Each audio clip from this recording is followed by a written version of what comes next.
Your Honor, please, can the witness be directed to just answer with yes or no? The counsel has her time to ask clarificatory questions Your later Honor, during not all redirect, Your questions. Honor. Not all questions can be answered by yes I am or on no. cross, Your Honor, please. Counsels. Never mind if you're on cross.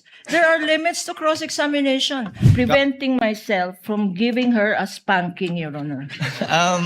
That is what I would Your have Honor, done. please. I have high respect for Attorney Kapunan. In fact, she's one of You my can end there, idols. counsel. Let's end here. Let's end here. You can end there. This with might the high sound like a, respect. it might sound like a eulogy, Your Honor. I'm still very much alive. Tanong ko sa'yo, did the circular limit that to crime prevention? Kasi nga sabi mo, kailangan to apprehension. Kasi nga sabi mo, dapat may mahuli. Sinabi ho ba yan sa JC na dapat may mahuli? Ang nakalagay po kasi sa JC under 4.8.5 is proof of success. Your Honor, please. Let the witness answer, Your Honor. Your Honor, please, Mr. can the- Presiding Officer, can- can the counsel be instructed not to stop the witness at mid-sentence, Your Honor? Your Honor, please, can the witness be directed to just answer with yes or no? The counsel has her time to ask clarificatory questions Your later Honor, during not all redirect, Your questions. Honor. Not all questions can be answered by yes I am or on no. cross, Your Honor, please. Counsels. Never mind if you're on cross. There are limits to cross-examination. Misleading questions are not allowed. They on are cross. allowed. Counsels, I don't think I need to lecture please, you that. counsels, let's not allow the generational or seeming generational divide increase the tension in the courtroom. Let's keep it a notch lower. Your Honor, please, I am preventing myself from giving her a spanking, Your Honor. That is what I would Your have Honor, done. please. Again, In the counsels. generational divide, Your Honor. Your Honor, counsels, you are all members of the bar and Yes, you're Your Honor. all counsels I for the submit. I parties. submit. And we will be treating and looking at each one equally. At Miss I will- Eileen. Yes, Your Honor. it's also- I promise to henceforth behave. Your Thank Honor, you. can I please respond quickly lang, no? I have high respect for Attorney Kapunan. In fact, she's one of You my can end idols. there, counsel. Let's end here. Let's end here. You can end there This with might the high sound like a, respect. it might sound like a eulogy, Your Honor. I'm still very much alive. Your Honor, kahapon niya, hindi ko nga siya kinukulit, di ba? Kahit may mga questions na doon na leading, hindi naman allowed sa direct examination eh. I respected her. You can end there, counsel, if Yeah, you respect thank you. her. Thank you. Thank you po.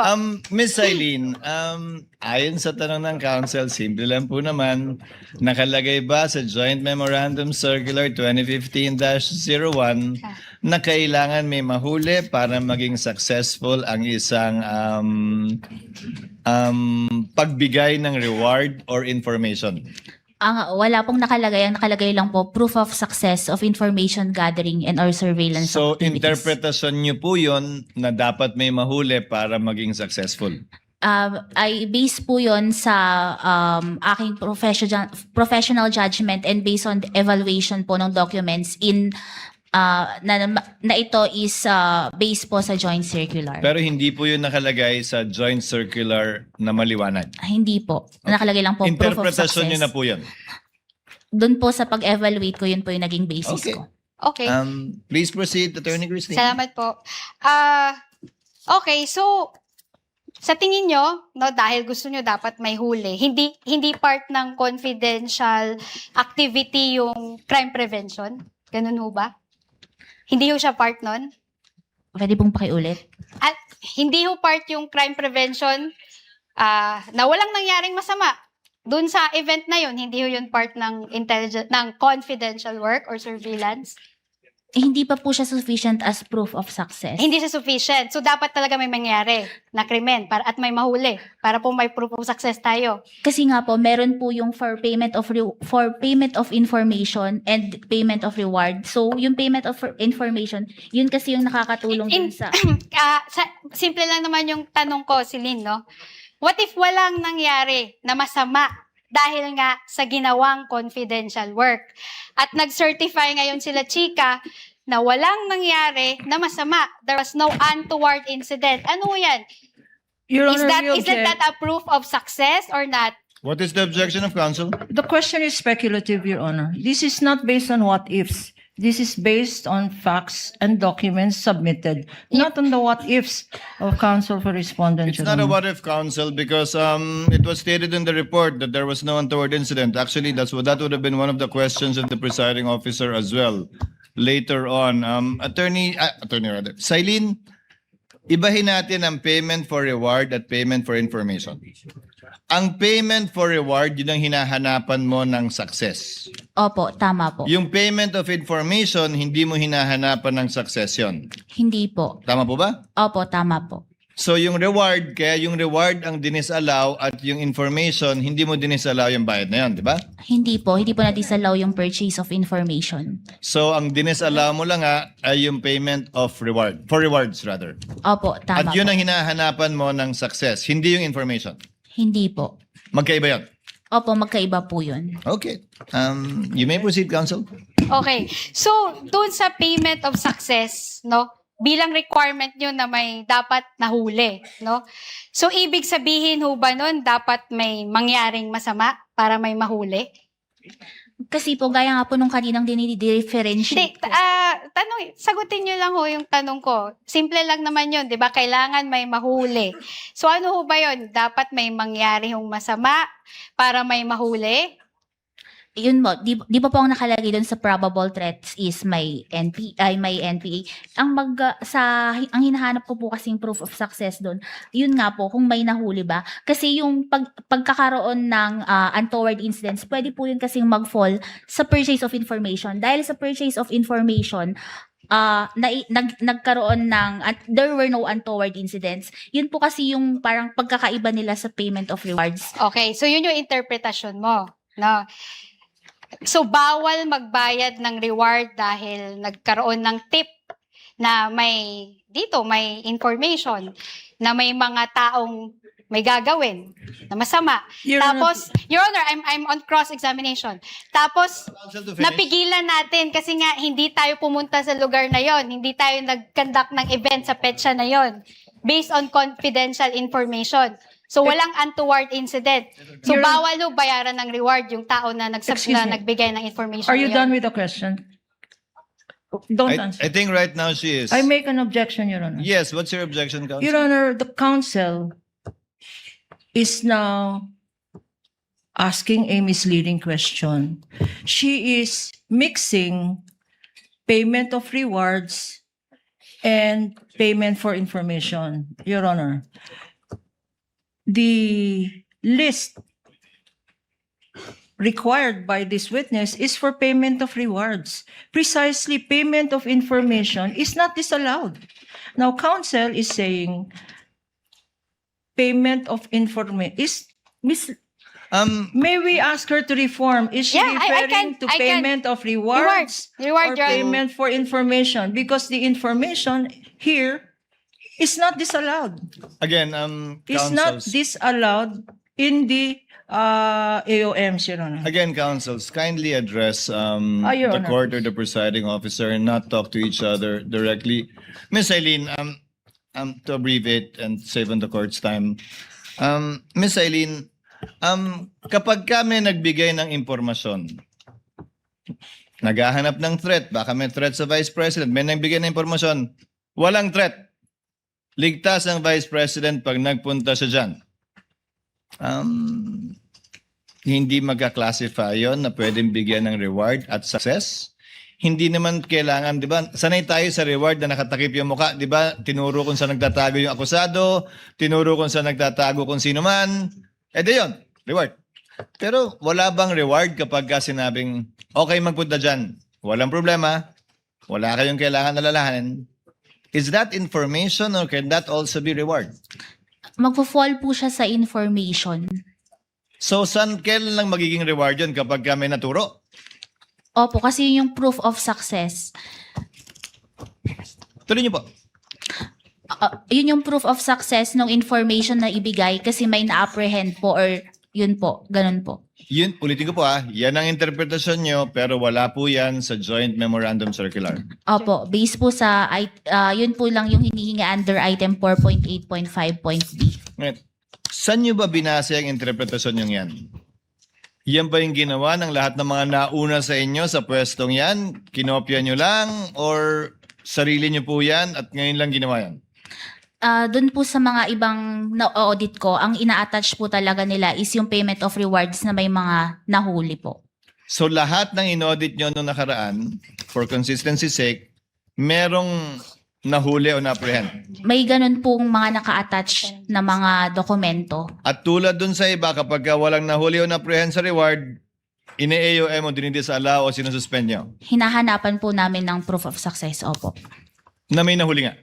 Opo. To prove consistency on your part. But do you have any knowledge na yung mga predecessor mo, yan din yung standard na ginamit? Pare-pareho po kami na based sa joint circular po ang aming basis ng audit. Pero wala nga dun eh. So interpretasyon mo, yan at yan yung interpretasyon din ng mga nauna sa'yo sa pagkakaalam mo? Sa akin po yun po yung naging Sa'yo lang? interpretation. Opo. Okay. You may proceed, Attorney Salamat Christine. po, Your Honor. I will go back the podium.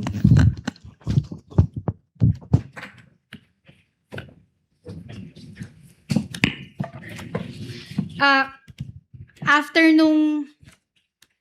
nung na-evaluate niyo po yung mga responses po, no, ng OVP, and including the DepEd, of course, no, nag-issue po kayo, okay, sa OVP muna tayo, nag-issue po kayo ng notice of suspension.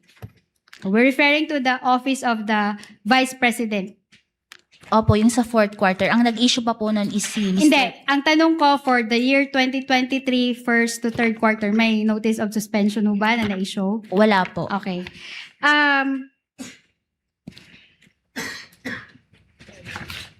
Okay, punta tayo dun sa fourth quarter ng 2022. Sige, dun muna tayo. Balik tayo sa... Kasi hindi naman kayo yung nag-issue ng AOM dun sa fourth quarter po, di ba po? Nag 2022? Hindi po. Oo, sige. So, dun na tayo sa notice of suspension kasi naabutan nyo na ho yun, di ba po? Opo, tama po. Okay. So, dun sa fourth quarter ng 2022, no? Nag-issue kayo ng notice of suspension dated December 13, 2023. Tama po ba? Opo, tama po. Okay.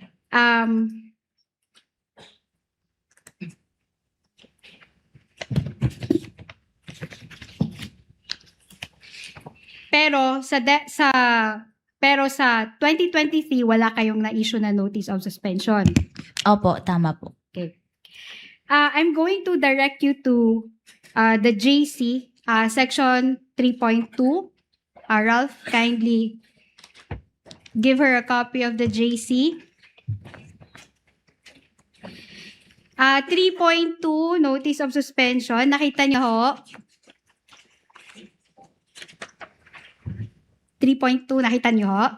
3.20 Okay. po. So, sinasabi ho dyan, refers to a written notification to the head of agency and or accountant informing of the temporary disallowance in audit of CE. CE po ay confidential expenses. Opo, tama po. And or IE, which appear illegal, improper, irregular, unless satisfactorily explained or justified by the responsible officers or until requirements on matters raised in the course of audit are complied with. Tama po?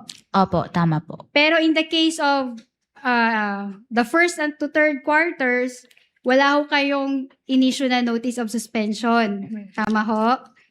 Wala pong notice of suspension.